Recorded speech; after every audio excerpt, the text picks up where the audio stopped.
गुरुर्देवो महेश्वर गुरुर्साक्षात् परब्रह्म तस्मै श्री गुरवे नमः। कृष्णाय वासुदेवाय हराय परमात्मने प्रणतक्लेशनाशाय गोविन्दाय नमो नमः। वसुदेवं सुतं देवं कंसचाणूरमर्दनं देवकी परमानन्दम् कृष्णं वन्दे जगद्गुरुम्।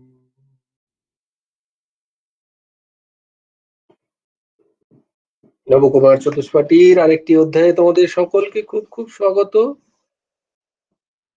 আমরা শ্রীমদ্ ভগবদ গীতার প্রথম শ্লোক এবং অন্তিম শ্লোক পাঠ করি। আজকে কে করবে? ও, ভেরি গুড।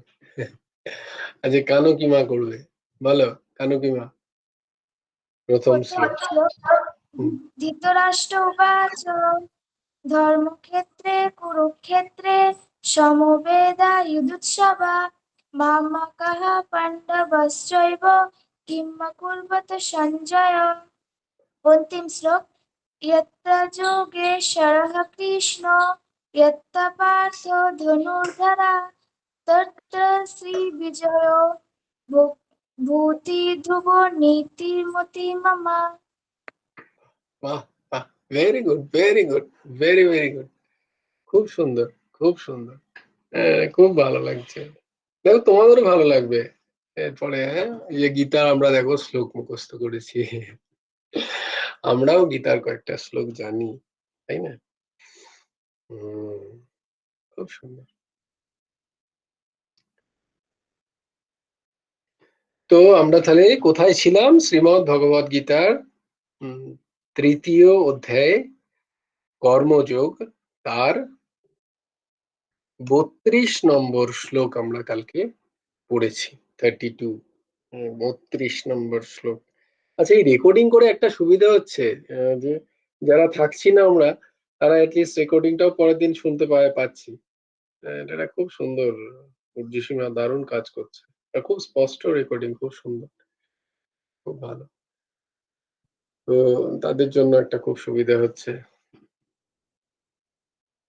আর আমাদের জন্য সুবিধা হচ্ছে যে আমরা আরেকবার যদি শুনতে চাই। না, তাহলে আমরা আজকে 33 নম্বর শ্লোকটা পড়বো এবং আর মানে বোঝার চেষ্টা করব। না, সদৃশং চেষ্টতে স্বস্যাঃ সদৃশং চেষ্টতে স্বস্যাঃ প্রকৃতির্জ্ঞানবানপি প্রকৃতির্জ্ঞানবানপি প্রকৃতিম ইয়ান্তি ভূতানি প্রকৃতিম ইয়ান্তি ভূতানি নিগ্রহ কিম করিষ্যতি নিগ্রহ কিম করিষ্যতি।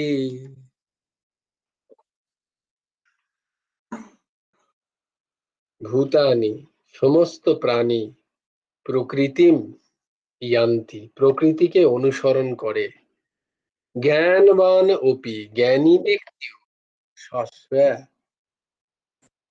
নিজের প্রকৃতেহে প্রকৃতি সদৃশম অনুযায়ী চেষ্টতে চেষ্টিত হন, নিগ্রহ নিগ্রহের জন্য জেদ, কিম করিষ্যতি করে কি হবে।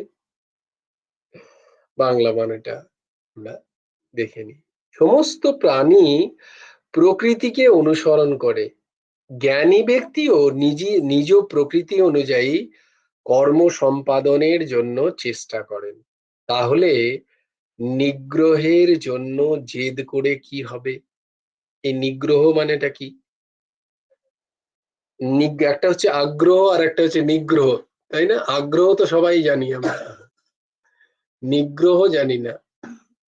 আগ্রহ মানে কি? কোন একটা বিষয়ে ইন্টারেস্ট, না ইন্টারেস্ট কে আগ্রহ বলে?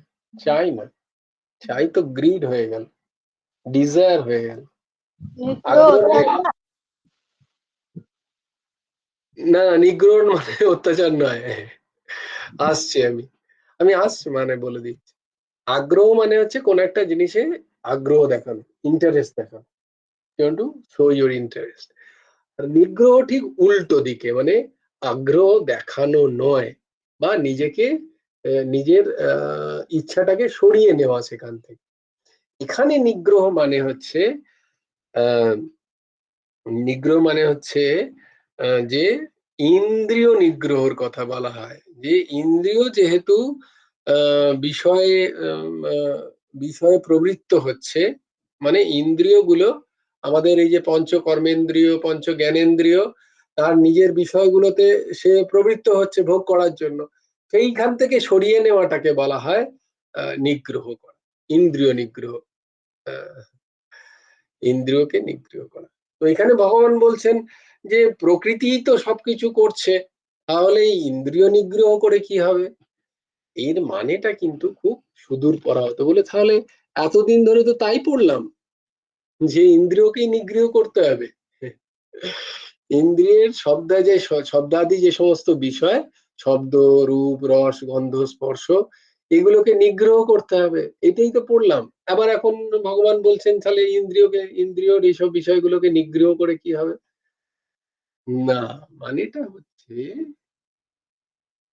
যে স্বাভাবিক ভাবে আমাদের অনেক অনেক জন্মের সঞ্চিত আহ কর্মপ্রবণতা আমাদের আহ আমাদের প্রকৃতি তৈরি করে। প্রকৃতি মানে how what are the type you are. আমাদের প্রকৃতি মানে আমাদের কিরকম ব্যবহার হবে, আমরা কিরকম হাসবো, আমরা কিরম ভাবে কোনো একটা বিষয়ে কিরম ভাবে রিয়াক্ট করব, এগুলো হচ্ছে প্রকৃতির ওপরে নির্ভর করে, তাই না? সত্য, রজ, তম গুণের ওপর নির্ভর করে। কেউ তামসিক হয়, কেউ রাজসিক হয়, কেউ সাত্ত্বিক হয়। তো এগুলো নির্ভর করে কখন না, আমাদের পূর্বকৃত যে সমস্ত সংস্কার, কর্মসংস্কার, যেভাবে আমরা সেই জন্মে আমরা যেভাবে যে কর্মসংস্কারের দ্বারা আমরা ওয়েন্ট থ্রু, আমরা গেছিলাম সেই জীবনটায়, সেই সংস্কার আমাদের এবারের প্রকৃতিকে তৈরি করে। আমার কিরকম প্রকৃতি হবে, আমি তমগুণী হব, না আমি রজগুণী হব, না আমি সত্যগুণী হব। বুঝতে পারছি? তো এইবার কি হয়, এইগুলো তো প্রকৃতি দ্বারা হচ্ছে। তো প্রকৃতি কিন্তু যে তুমি যে আমরা যখন জ্ঞান প্রাপ্ত হচ্ছি, তখন যে প্রকৃতি অ্যাবলিশ হয়ে যাবে তা হবে না কিন্তু। পুরোটা প্রকৃতি কিন্তু একেবারে অ্যাবলিশ হয়ে যায় না। তাই জন্য প্রকৃতির কি করতে হয়, তমগুণ থেকে রজগুণ, রজগুণ থেকে সত্যগুণ, সত্যগুণ থেকে আহ, উম, নির্গুণের স্থিতিতে আসে। তো এখানে উদাহরণটা এরকম দেয়া হচ্ছে যে চিত্ত হচ্ছে দর্পণ স্বরূপ, চিত্ত দর্পণ স্বরূপ। আর সেই চিত্ত দর্পণ স্বরূপে জ্ঞান প্রতিফলিত হয় কখন না, যখন সেই চিত্ত সাত্ত্বিক হয়। সেই চিত্ত যখন সাত্ত্বিক হয়, যত সাত্ত্বিক প্রকৃতির মানুষ হবে তার কাছে স্বস্বরূপ বা জ্ঞান বা ভগবানের অনুভূতি তত প্রতিফলিত হয় বা তার অনুভূতিতে আসে। হম তাই জন্য মন বা চিত্ত যদি বলা হয়, চিত্তটা সাত্ত্বিক হতে হয়। তাই জন্য এটা কিরকম উদাহরণ দেওয়া হচ্ছে, যে না, চিত্ত হচ্ছে দর্পণ স্বরূপ, বা সেই দর্পণ সাত্ত্বিক হতে হবে, মানে সেই দর্পণটা পরিষ্কার হতে হবে, পরিচ্ছন্ন হতে হবে, তবে তো সেখানে প্রতিচ্ছবি সুন্দর করে আমরা দেখতে পাবো, তাই না? তাতে যদি আরো খুব নোংরা জমে থাকে, হ্যাঁ, তাতে যদি খুব নোংরা জমে থাকে, তাহলে কি আমরা পারবো না, দেখতে পারবো না প্রতিচ্ছবি। তাই এই নোংরা হচ্ছে মানে ওই যে ধুলো হচ্ছে, ধুলো বা নোংরা হচ্ছে, এটা তম এবং রজগুণের প্রকোপে হয়। তম এবং রজগুণের প্রকোপে কি হয়, সাত্ত্বিক বা স্বচ্ছ হয় না চিত্ত দর্পণ। হুম, তাতে তম এবং রজগুণের যে ধুলো পড়ে থাকে, তার ফলে স্বস্বরূপের অনুভূতি বা স্বস্বরূপের প্রতিচ্ছবি, the reflection of your self, it doesn't appear on your চিত্ত. It is there on chitta, but it doesn't appear because of your tama and raja gunas. So first you have to clear this tama and raja gun. First you have to clear of it. This dust you have to clear this. এইটা করে কে না, এইটা করে আমাদের, আমরা দেখলাম কিভাবে হয় না কর্মযোগের দ্বারা।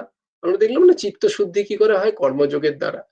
তো এইটা কর্মযোগ করবে তোমার তম এবং রজগুণকে পরিষ্কার করে সত্যগুণে যখন তুমি স্থিত হবে, চিত্ত যখন সত্যগুণে স্থিত হয়, তখন এই সমস্ত অনুভূতিগুলো আমরা পেতে শুরু করি, বা আমরা তখন আমাদের কাছে এই জ্ঞানগুলো স্পষ্ট হয়। এই একই, এটা এটা খুব উচ্চ স্তরের সাত্ত্বিক জ্ঞান। তুমি কোনো তমগুণী মানুষকে বললে সে কিন্তু অতটা ধারণ করতে পারবে না, কারণ তার কাছে তার সেই আধার নেই, তার যে চিত্তবৃত্তি অত্যন্ত আনস্টেবল, অত্যন্ত মলিন, তাই জন্য সে এই জ্ঞানগুলোকে ধারণ করতে পারবে না। এই জ্ঞানগুলোকে ধারণ কে করতে পারবে, সত্যগুণী মানুষ। যতটা বেশি সে বুঝতে পারবে একটা কথাতেই, ততটা একজন তমগুণী বা রাজসিক মানুষ বা রজগুণী মানুষ সে কিন্তু ফট করে এই জ্ঞানটাকে নিতে পারবে না, বা তার সত্যতাটাকে উপলব্ধি করতে পারবে না। বুঝতে পারা যাচ্ছে? Highest knowledge, the wisdom, they cannot understand. হ্যাঁ, এইটা এইটা হয়। একটা হয় যে অসম্ভাবনা, আর একটা হয় বিপরীত ভাবনা। এই দুটো থাকে বেশিরভাগ সত্যগুণী যারা না হন, রজ তম এবং রজগুণী যারা হন, তাদের মধ্যে এই অসম্ভাবনা আর বিপরীত ভাবনা। একটা হচ্ছে অসম্ভাবনা, মানে না না এটা হতেই পারে না, আমি ভগবানের, এটা হতেই পারে না, আমি ভগবান, আমি তো এরকমই, আমি তো সাধারণ মানুষ, আমি আমি তো এই সব নিয়েই আমার জগৎ, স্ত্রী পুত্র পরিবার। না, এটা হচ্ছে বিপরীত ভাবনা। অসম্ভব মনে মানে আমি ভগবানের হতে পারি না, আমি কি করে হবো, আমার তো এত কিছু প্রবলেম, আমি ভগবানের নই। এটা হচ্ছে অসম্ভাবনা। আর একটা বিপরীত ভাবনা, তাহলে ভগবানের নও তো তুমি কার, আমি আমার স্ত্রী পুত্র কন্যা, সমাজ, ঘর পরিবার, পরিবারের এই এদের আমি বিপরীত ভাবনা, আমি তো ভগবানের নই, অসম্ভব মানে হতেই পারে না। বা তোমাকে যদি বলো আমি বড়, তুমি ব্রহ্ম, না না কে ব্রহ্ম, কোথাকার ব্রহ্ম। তো এইসব এই বলে এটাকে অসম্ভাবনা, দোষ। দুটো দোষ হয়, অসম্ভাবনা আর বিপরীত ভাবনা। হুম। তো এই দুটো দোষ হচ্ছে ওই মলিন সদৃশ্য। একটা অসম্ভাবনা হতেই পারে না, তমগুণ, আর একটা বিপরীত ভাবনা, রজগুণ। Always he is flowing away from to enjoy the this life, this material form of life. He is trying to enjoy always, right? All the five folds of ইন্দ্রিয়াস। তো বলছে এইরকম যাদের ইন্দ্রিয়, বা এই যে ইন্দ্রিয় স্থিতি, এখানে তুমি যদি জোর করে ইন্দ্রিয়কে নিগৃহ করতে চাও, তাহলে কিন্তু হবে না। তাহলে কিন্তু তুমি এটা তুমি তুমি যে অ্যাচিভমেন্ট করতে চাও, সত্য গুণে যে পৌঁছতে চাও, সেই জায়গায় পৌঁছতে পারবে না, কারণ প্রকৃতি একটা কাজ করবেই। তাই জন্য বলা হয় সাধন করার কারণ কি, না এই প্রকৃতিটাকে চেঞ্জ করা। তুমি যে প্রকৃতিটা নিয়ে এসছো, যেরকম তোমার মেন্টালিটি তুমি নিয়ে এসছো, সেইটাকে এই যে নাম করতে করতে, সাধন করতে করতে, নিরন্তর ভগবান সৎসঙ্গ করতে করতে, আস্তে আস্তে আস্তে আস্তে আমাদের প্রকৃতিটা চেঞ্জ হয়। আমাদের কাম ক্রোধ লোভ মোহ এগুলো যখন আগে যেরকম ভাবে কাজ করে, এখন আস্তে আস্তে যত আমরা এই স্পিরিচুয়াল লাইফে থাকবো, তত দেখবে ওগুলোর প্রকোপ কমবে তোমার মধ্যে। তার মানে কি, তো ইউ, প্রকৃতি তোমার যে টাইপ, তুমি আস্তে আস্তে চেঞ্জ করছো। তোমার গুণ ছিল তমগুণ, তুমি কিন্তু সেখান থেকে আস্তে আস্তে খানিকটা রজগুণী হবে। তোমার ছিল তারপর রজগুণ, তারপর রজগুণ থেকে তোমার মধ্যে আস্তে আস্তে সত্য গুণের প্রকোপ হবে। এই দেখো প্রকৃতি আছে 3টি গুণই তোমার মধ্যে, তো যে কোনো একটা গুণ যখন প্রকট হয় ওই পূর্বপুরুষের সংস্কার অনুযায়ী সেই গুণেই আমি কাজ করতে থাকি। কিন্তু আমার প্র্যাকটিস, আমার স্পিরিচুয়াল প্র্যাকটিস আমাকে আস্তে আস্তে আমার প্রকৃতিটাকে আস্তে আস্তে চেঞ্জ করে। এই প্রকৃতি যখন চেঞ্জ হয় আস্তে আস্তে, সেই স্থিতিতে গিয়ে যখন তুমি ইন্দ্রিয় নিগ্রহ করবে, it will be more helpful. কিন্তু তুমি তমগুণে আমার প্রকৃতি আছে, অথচ আমি একজন সাত্ত্বিক গুণের মানুষের মতো যদি ইন্দ্রিয় নিগ্রহ করতে চাই, ইন্দ্রিয় তখন শুনবে না সে কথা, বলবে এটা কেমন। এটা একটা দারুণ উদাহরণ আছে। উদাহরণ হচ্ছে যে চিত্তবৃত্তিতে তুমি শুনে নিয়েছো, আমরা শুনছি গীতার কথায়, চিত্ত সেখানে আছে, মন মানে ইন্টেলেক্ট, বুদ্ধি। নিশ্চয় থেকে বুদ্ধি করে আমি এখানে পড়াশোনা করে জেনেছি না সত্য গুণ হচ্ছে সবচেয়ে ভালো, সবচেয়ে উচ্চ গুণ হচ্ছে সত্য গুণ। তাই আমায় সত্য গুণের প্রতি, সত্য গুণের কি কি কি কি গুণ, এই গুণ, রজগুণের কি কি গুণ, এই গুণ, তমগুণ সব আমি জেনে নিয়েছি। তো আমি দেখলাম যে আমার মধ্যে সব তমগুণই বর্তমান, কিন্তু আমি চাইছি কাল থেকে সত্যগুণী হতে, আমি কাল থেকেই হয়ে যেতে চাইছি। আই প্রিটেন্ড টু বি, হবে না। মানে আমি আমি কি করছি, আমি চেষ্টা করছি না, আমি কাল থেকে সত্যগুণের নাটক করতে শুরু করলাম। ভেতরে আমার পূর্ণ তমগুণ বর্তমান, কিন্তু কাল থেকে শুরু করলাম আমি সত্যগুণী ব্যবহার করতে, ইন্দ্রিয় নিগ্রহ করতে, যেমন সত্যগুণী মানুষরা করেন সেইটা দেখে। সেইটা যদি আমি অনুকরণ করতে চাই, কি বলছে যে ওই মাউ তার হাতির উদাহরণ দিচ্ছে এখানে, মাউ তার হাতির উদাহরণ দিচ্ছে, বলে কেমন না, মাউ হচ্ছে বুদ্ধি, সে শুনেছে যে হাতি এইভাবে এইভাবে চালাতে হয়, সে সুন্দর করে পড়াশোনা করেছে অন ক্লাস, দিয়ে সে একটা হাতির ওপরে চেপেছে, হাতিটা দামাল, দিয়ে হাতির ওপরে চেপে সেটাও জানে যে হাতির কানে গুজ দিয়ে টানতে হয়, কিন্তু সে জানে না সে যে ট্রেনিংটা নিয়েছে ক্লাসে সেই ট্রেনিংটা হাতিকে দেওয়া হয়নি কিন্তু। তো হাতি হচ্ছে আমাদের ইন্দ্রিয় স্বরূপ, মানে চিত্ত স্বাভাবিকভাবেই বলবান, কিন্তু যেহেতু ইন্দ্রিয় প্রকৃতির সাথে সংযুক্ত, বোঝাতে পারছি, ইন্দ্রিয় যেহেতু প্রকৃতিকে প্রাধান্য দেয়, তাই ইন্দ্রিয় কিন্তু এখানে খুব বলবান, ওই হাতির মতো শক্তি। তার কিন্তু ব্রেন নেই, ব্রেন তোমার কাছেই ধার করছে, কিন্তু সে খুব বলবান। কারণ তাকে যদি তুমি তোমার সাত্ত্বিক আচরণ দিয়ে দিয়ে প্র্যাকটিস না করাও, তাহলে কি করে হবে না, প্র্যাকটিস। হাতিকে কি করে করতে হয়, ট্রেনিং দিতে হয় বারবার বারবার। It's a long prolong process, কে হাতি ট্রেনিং দিলে তবে হাতি মাউতের কথা শুনে শুনে গ্রামে গিয়ে চাল চাল ভিক্ষে করে, না হলে তো সে তো মেরে দেবে 2-4টে। তার প্রকৃতি কি, হিংসা করা। কিন্তু সে হিংসাটা ছাড়লো কি করে, কারণ তাকে প্রলং ট্রেনিং দেওয়া হয়েছে, তবে গিয়ে অত শান্ত হয়ে সে মাউতের কথা শুনছে। তো সেই ট্রেনিংটাই হচ্ছে এই সৎসঙ্গ, সেই ট্রেনিংটাই হচ্ছে কোনো না কোনো নাম জপ করা, সেই ট্রেনিংটা হচ্ছে ওই ওই বৈধ ভক্তি, ওই হইতুকি ভক্তি, বোঝা গেল। হ্যাঁ, এইগুলো হচ্ছে আহ, আহ, এইটা হচ্ছে ট্রেনিং। এই ট্রেনিং যে কোনো জায়গায়, তুমি জ্ঞান মার্গে যাও, ভক্তি মার্গে যাও, কর্ম মার্গে যাও, এই ট্রেনিংটা আমাদের দরকার, যেটাকে ভক্তি মার্গে ভজন বলা হয়, যে তোমায় ভজন তোমাকে করতেই হবে। তুমি কালকেই সবকিছু চেঞ্জ করতে পারো, কিন্তু ভক্তের মতো এটা ব্যবহার করতে পারো উপর থেকে, কিন্তু ভেতরটা কি ভক্ত হলো, আসল তো ভেতরটা হতে হবে, তাই না? আমি একজন জ্ঞানীর মতো আচরণ করতে পারি, কিন্তু আমার ভেতরটা কি জ্ঞানী, আমি কি সেই জায়গায় পৌঁছলাম, প্রাজ্ঞের স্থিতিতে স্থিতপ্রজ্ঞ হতে পেরেছি কি না, হতে পারিনি। তাই নিজেকে চিটিং করে তো লাভ নেই, আমাকে তো আগে পৌঁছতে হবে ভেতরটা। ভেতর হলে আস্তে আস্তে বাইরে অটোমেটিক্যালি হয়েই যাবে, ডেফিনেটলি।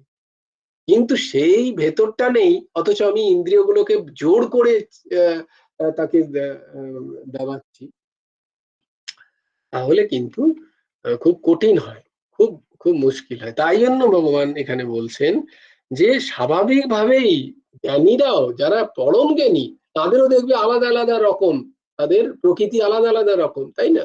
দে আর ডিফারেন্ট টাইপস। যেমন ধরো তুমি যদি বলো যে প্রকৃতি কি করে আলাদা, কারণ রামকৃষ্ণ দেব বা স্বামী বিবেকানন্দ, শারদা মা, যেগুলো আমাদের কাছে ফিরে, যাদের সম্বন্ধে আমরা জানি, আহ, তো তাদের প্রকৃতি কি এক ছিল? আলাদা আলাদা প্রকৃতি। তাদের কথাবার্তা, ওঠা বসা, তাদের মানুষের সাথে ব্যবহার আলাদা আলাদা, তাই না? কিন্তু তারা প্রত্যেকেই জ্ঞানী, প্রত্যেকেই তারা অ্যাচিভ করেছেন সেই জায়গাটা, কিন্তু প্রকৃতি অনুযায়ী তাদের ব্যবহার আলাদা। কিন্তু তারা ওই অ্যাচিভ করার পরে যে ব্যবহারটি করছেন সেটি আলাদা জায়গা। তো ভগবান এই জন্য বলছেন জোর করে ইন্দ্রিয় নিগ্রহ করে কোনো লাভ নেই। আচ্ছা, এখানে একটা দারুণ গল্প। একবার ওরকমই আহ বুদ্ধদেব তার এক শিষ্য তার কাছে শুনে ওই রকমই চরম ইন্দ্রিয় নিগ্রহতে রত হয়েছেন, মানে সাধনে রত হয়েছে। সবকিছু ছেড়ে দিয়ে কি বলে খাওয়া দাওয়া ছেড়ে দিয়ে প্রচন্ড তিতিক্ষা, প্রচন্ড কি বলে সেলিব্রেসিস এন্ড কৃচ্ছ সাধন আদি আদি শুরু করেছে, প্রচন্ড মানে চরম একদম। আর নিরন্তর সাধন করছেন, মেডিটেশন করছে। তো তার আস্তে আস্তে আস্তে আস্তে কৃষ্ণকায় হয়ে যাচ্ছে শরীর, সে পারছে না, তবুও করতে চেষ্টা করছে। তখন সে একদিন এসে তার মাস্টার বুদ্ধদেব বুদ্ধর কাছে এসে বললেন, হে হে প্রভু, আমি তো এত চেষ্টা করছি, তাহলে কেন হচ্ছে না? তো তখন গৌতম বুদ্ধ উনি বললেন, এক কাজ করো, ওই ঘরে একটা সেতার রাখা আছে, তুমি ওই সেতারটাকে নিয়ে এসো। তো তিনি বললেন ঠিক আছে। তো তিনি ঘরে গিয়ে সেতারটাকে নিয়ে এলেন। সেতার, সেতার তো জানো, তিনটে তারের সমাহার, আমরা পড়েছি সমাসে। সেতার। তো সেতারটি নিয়ে এসে বলল, বাহ খুব সুন্দর সেতার। তো তাতে কি করলেন বুদ্ধদেব, গৌতম বুদ্ধদেব কি করলেন, ওটার যে সেই মাথার দিকে যে স্ক্রুটা থাকে, সেটা দিয়ে তারগুলোকে একটুখানি আরো টাইট করে দিলেন, বেশ খানিকটা টাইট করে দিলেন। তো বলছে এবার এবার সুর তোলো এতে। তো তিনি সুর তুলতে গিয়ে দেখছেন না, তো উঠছে না, সুর তো আসছে না এতে। বলে আসছে না, বলছে না। বলে আমি তো টাইট করে দিলাম, তাতেও আসছে না। বলছে না, কি করে হবে, টাইট করে দিলে তো এরকম হয় নাকি? ভেরি গুড, তুমি জানো তাহলে সেতার বাজাতে, ভেরি গুড, তাহলে আরেকবার দাও। তো সেতারটা নিয়ে তিনি কি করলেন, স্ক্রুটা বেশ লুজ করে দিলেন, বেশ খানিকটা লুজ করে দিলেন, দিয়ে তারটা আর একটু লুজ হয়ে গেল, মানে তারটা আরো নরম হয়ে গেল, একটু ঝুলে গেল। বলে এবারে করো তো তুমি। বলে এবারে কি করে করবো, এবারে তো করতে হবে। এটা তো সম্ভব নয়, কি করে করবো?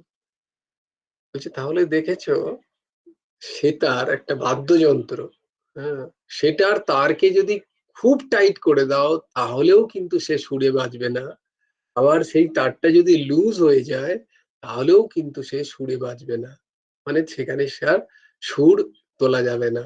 তাহলে কি হতে হবে না, অপটিমাম, এক্সাক্ট, ঠিক যেমনটি চাই তেমন। বোঝা গেল? ঠিক আমাদেরও ইন্দ্রিয় কিন্তু সেরকম। ইন্দ্রিয়কে তুমি যদি তোমার মানসিক স্থিতির সাথে এক না করে তাকে চালিত করতে চাও, তাহলে সে কিন্তু কিছুদিন শুনবে, তারপরে হয়তো একদিন সে রিভার্ট ব্যাক করবে, মানে সে বিদ্রোহ করবে। তাই এরা অনেক দেখা গেছে যারা খুব চেষ্টা করেছে স্পিরিচুয়াল লাইফে প্রথম দিকে এগোনোর, এবং তার মাস্টার যেমন বলেছে তার থেকে অনেক বেশি চেষ্টা করে এগোতে গেছে, কিন্তু একটা সময় গিয়ে ফল হয়ে গেছে, সাডেন ফল। কারণ সে সিঙ্ক্রোনাইজ করেনি, তার সিঙ্ক্রোনাইজ মানে হচ্ছে সে তারটাকে ঠিক করে বাঁধেনি তার মন এবং তার শরীরের ইন্দ্রিয়গুলোর সাথে। আর তার আগেই সে ইন্দ্রিয় নিগ্রহ করে ভেবেছিল যে আমি অ্যাচিভ করে নেব। এটা হয় না, এইরকম ভাবে হয় না। সেটাই ভগবান বলতে চাইছেন যে ওইভাবে নিগ্রহ করে জেদের বসে কিছু হয় না। ইটস এ প্রসেস, এটা প্রসেসের মধ্যে যেতে হয়। এই প্রসেসে যেতে যেতে everything has to be tuned. তোমার মন, তোমার বুদ্ধি, তোমার চিন্তা, তোমার অহংকার, তোমার ইন্দ্রিয়াদি, এই সবকিছু একটা প্রসেসের মধ্যে মধ্যে যেতে হয় ধীরে ধীরে ধীরে ধীরে। তাই আমাদের গুরুদেব পরমহংস ঠাকুর শ্রী শ্রী অনন্তদেব জি বলতেন যে আমাদের পিঁপড়ের গতি। তিনি কাউকে খুব কঠোর সাধন কখনো দেননি, কখনো কাউকে বলেননি যে খুব কঠোর কিছু করতে হবে। হম তো তো আমাদের বলতেন যে আমাদের পিঁপড়ের গতি, আস্তে আস্তে আস্তে আস্তে আস্তে আস্তে খুব তাড়াতাড়ি করলে কি হয়, অনেক সময় দেখা যায় বুদ্ধি বৈকল্য, মানে মেন্টাল মেন্টাল ডিপ্রেশন চলে আসে। ইয়েস, মেন্টাল ব্রেকডাউন হয়, because see the energy is within you. So whenever you will try to find out the energy, and you are not, you means your mental condition are not ready to accept that energy. So কি হবে, you cannot handle that, you may go to the mental breakdown. There's a very very chances are there. তো তাই জন্য ধীরে সুস্থে ইন্দ্রিয় নিগ্রহ করানো। Any questions?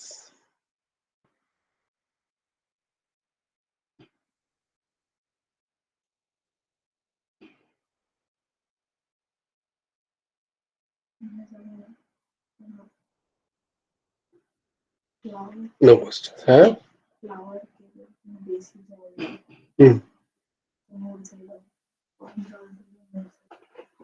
Yes, yes, anywhere.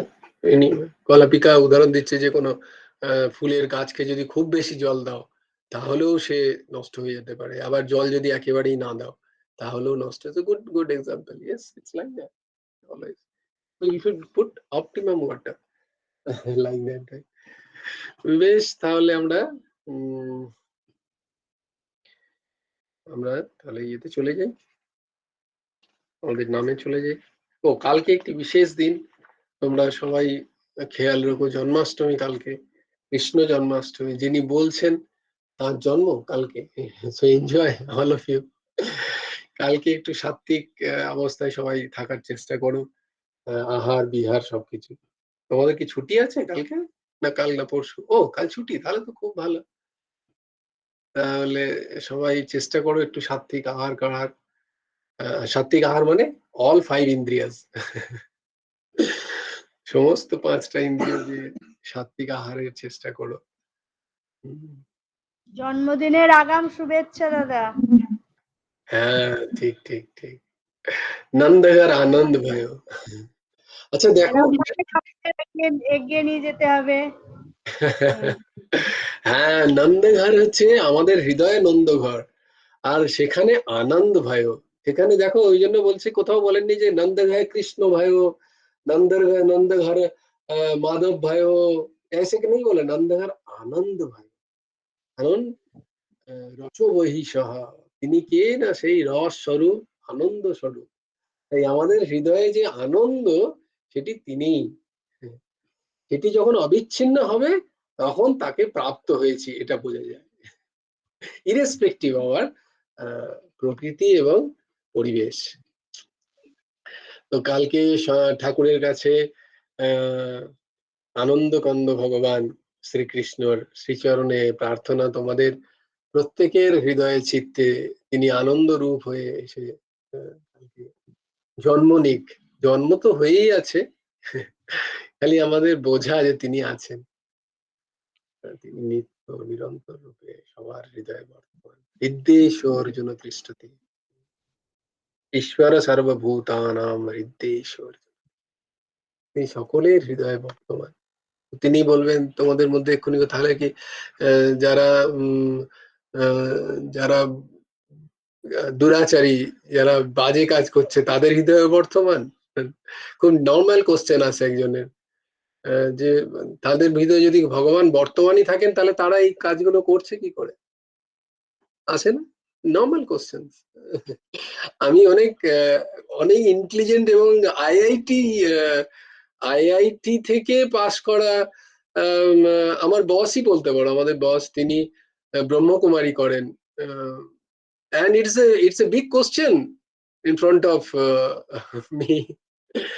যদিও অফিসটা তো আর প্রবচনের জায়গা নয়, এবং that too is boss is always right, I can't deny it. তো তিনি প্রশ্ন করেছিলেন, এবং বেশিরভাগ ক্ষেত্রেই তাদের প্রশ্ন যে না, ভগবান সহৃদয়ে নেই, কিন্তু তা নয়। তোমাদের এই প্রশ্নটা থাকুক, এর উত্তর নিশ্চয়ই এই দাস দেওয়ার চেষ্টা করবে। ভগবান প্রত্যেকের হৃদয়ে বর্তমান। বেশ, আমরা গৌর হরিজির কাছে চলে যাই। গৌর হরি, ও গৌর হরি, বলো, সবাই হাত জোর করো, বলো। এইগুলো এই দিকে গেছে রে। আচ্ছা আচ্ছা, নোমান, হ্যাঁ ও আনমিউট করবে। হ্যাঁ বলো। রাধে শ্যাম, রাধে শ্যাম শ্যাম, রাধে শ্যাম শ্যাম শ্যাম, রাধে রাধে, রাধে কৃষ্ণ, রাধে কৃষ্ণ, কৃষ্ণ কৃষ্ণ, রাধে রাধে।